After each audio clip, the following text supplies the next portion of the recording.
Hi, everyone. I am Mary Kate Luke. I am the marketing specialist here at Hasmark Publishing International, and I am joined today by Jen Gibson. She is the best-selling director, and we are here today to introduce author Kevin Rabeling and his new book, How to Be Successful by Mastering Your Reason for Being Alive. He's going to chat a little bit more about it and tell us why he wrote it. The title, How to Be... Oh, sorry. Go ahead. Hi, Mary Kate and Jen. Hello. Sorry. Okay. The title, How to Be Successful by Mastering Your Reason for Being Alive. What does that mean to you? Well, it's interesting. The famed psychologist Maxwell Maltz, he said that, we are all gifted with the ability, this creative ability to be happy all the time and to be creative and to live the life of our dreams. And the question is not how do we achieve that, but why are we not achieving all that? So I found in myself that I was reading all of these interesting books and attending seminars on how to achieve the great things in life. And I would achieve one success in one area and then everything else would fall down. I would be chasing money and the family would suffer, or chasing fitness and suddenly I would have no money, or the family would be upset with me. So I found that I really was the answer for me, and most likely for many people, would be a little bit more balanced. Where was the contradiction? Why was it that we would yearn to get something great and then fail in other areas? So I thought maybe there's a better way. And that's why I thought I should look at this as another approach. That's awesome. And what would you say inspired you to write this book? Well, that's a good question. I was sitting around in a mastermind with a group of friends, and I was actually writing another book called The Wayfinder. And this was a long and lengthy book. One of my friends, who's a business analyst and expert, mentioned a book called The Car Guy. I think I've said that correctly. It's a Japanese philosophy on the balance of work and life. And he was very excited about it.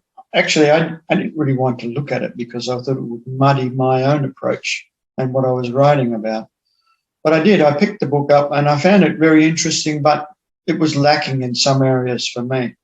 So I thought I'll quickly take this book and learn from it, and then I will apply the learning that I had in my life and try to fill the gaps into the modern age. And that's where the book sort of evolved.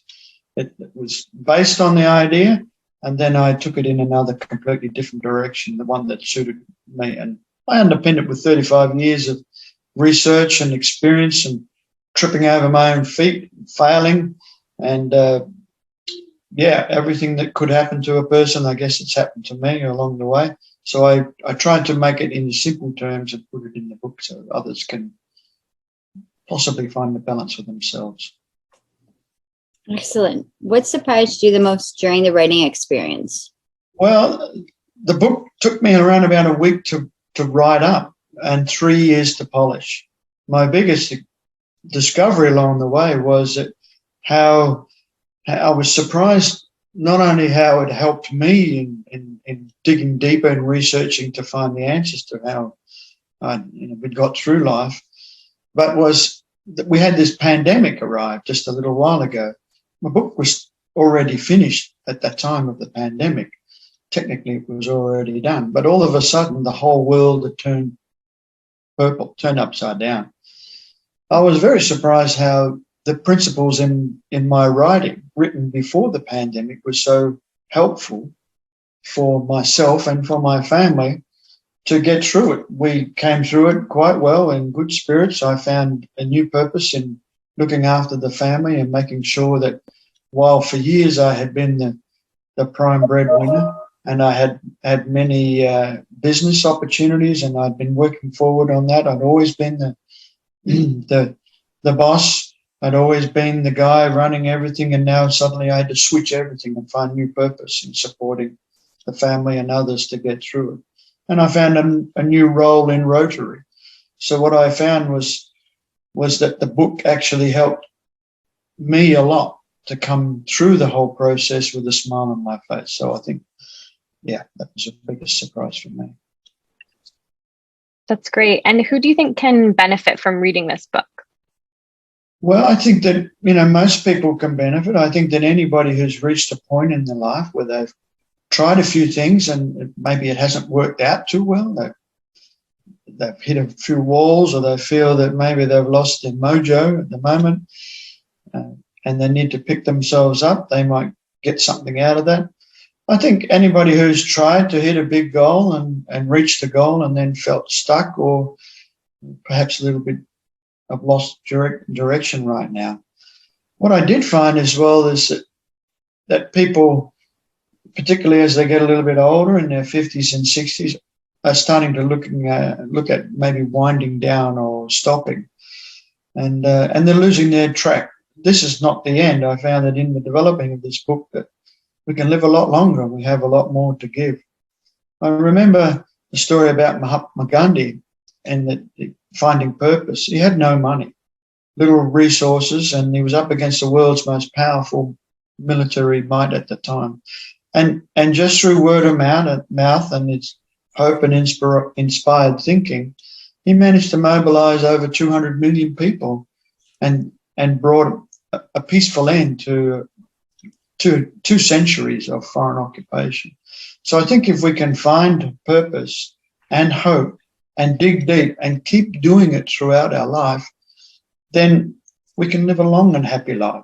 But purpose and chasing that purpose is critical for a long and happy life, I think. Right. What do you hope that your readers will gain from reading your book? Well, I'm always on the lookout for advancement in life, and I think I see that in this book. That's a core element of this, the advancing person. So if people can find some hope or inspired direction or a few new ideas, then, and to add towards their life the way they want to go, there are many roads to Damascus, and everyone has to choose their own way. I think if they can find something in this, then I'll be very happy. They may need to read the book more than once. In fact, they probably need to read it many times over to get the full value out of it. So I'm hoping that they certainly find something. And as the great the Buddha said, if you find something in these learnings, then you should adopt them immediately. And if you don't, well, then you just disregard them and find something better. So I'm hoping that they find something, or find that there's nothing in it. That's what I'm looking for. Yeah, that's a really important sentiment. Now, when does your book launch, and how can people get a hold of a copy? Well, that's a great question. We're nearly there. The book is going to be launched on the 29th of March, and you can get the book from my website, which is kevinrabeling.com, and we can leave a link down there so you can get the spelling correct. I'm also available on Amazon and Kindle books, so they're the easiest way to get it. If you have trouble, then you can always send me an email at kevinrabeling.com. Or Kevin, so what? I haven't even got the email yet, so I'll have to edit that bit out. Whatever the email is, right? So you might add that in the ending, right? Okay. Sorry, stop that out. And where can people find you? Well, I have my own website, as I mentioned, kevinrabeling.com. I'm also available on LinkedIn, Instagram. You can see me on YouTube as well. And I'll be in the social media. Just look around, you'll find me. Perfect. That's great. Thank you so much for your time, Kevin. We're really looking forward to getting your book into people's hands and having them read it. Thank you. Thank you, girls, and have a nice day. Live alive.